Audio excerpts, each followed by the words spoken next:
Welcome to another reading from the Library of Historical Apologetics.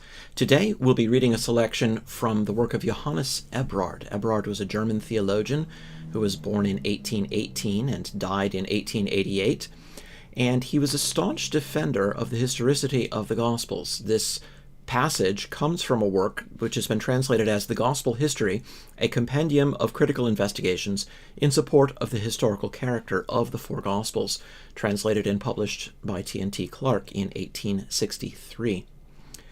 Ebrard writes with one eye on a historical event in which he was involved in some measure, and that is the so-called Zürich of the year 1839. In September of 1839, there was an uprising of the conservative cantons in Switzerland by way of the reaction to the attempt by the liberal elites in Zurich to put David Friedrich Strauss, the well-known skeptical New Testament scholar, into a position as a professor of theology in Zurich.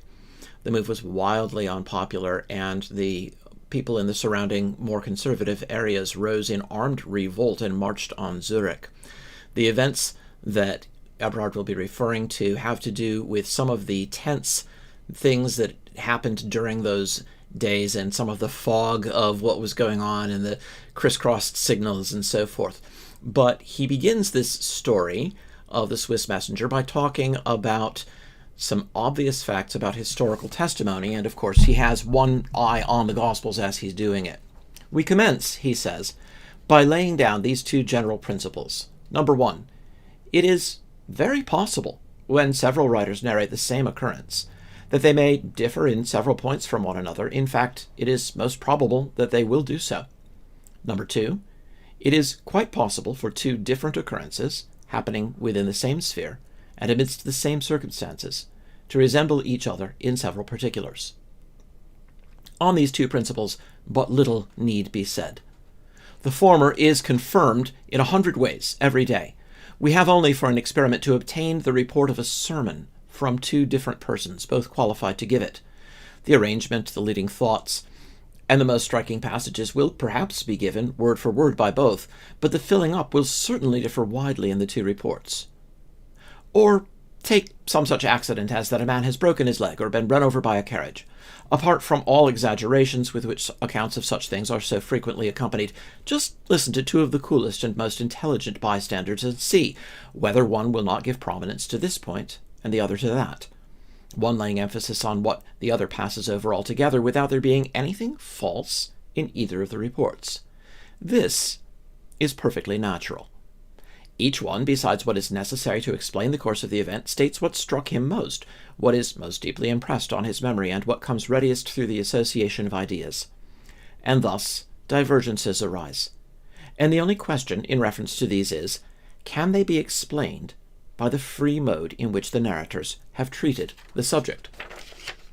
It is equally natural, on the other hand, that such accounts should contain apparent discrepancies. I notice some very interesting proofs of this in the oral communications which I received at one time in Zurich with reference to the well-known affair of September 1839, and that in cases where the eyewitnesses were intelligent and trustworthy men. I may be allowed to cite one of the instances. The report that troops had been sent for to Bern to overawe the people, and that they might arrive at any moment, had produced the greatest excitement.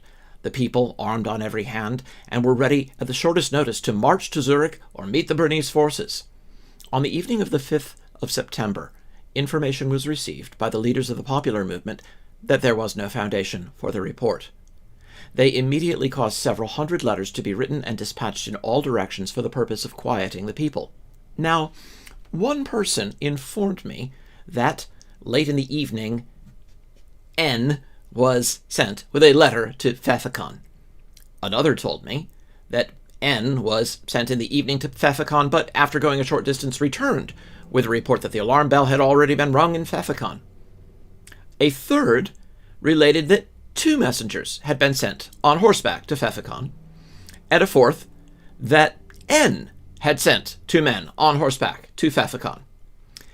If any four accounts ever seemed irreconcilable, these did. And if a harmonist had attempted to reconcile the whole on the supposition that N was sent but met two messengers from Thethicon who reported the outbreak of the riot, that he turned back with them to Zurich, where he immediately procured horses and sent them back in all speed to quiet the people, it would be rejected as a most improbable and artificial conjecture. Yet this was the simple explanation which I received from N himself when I asked him what the facts of the case really were.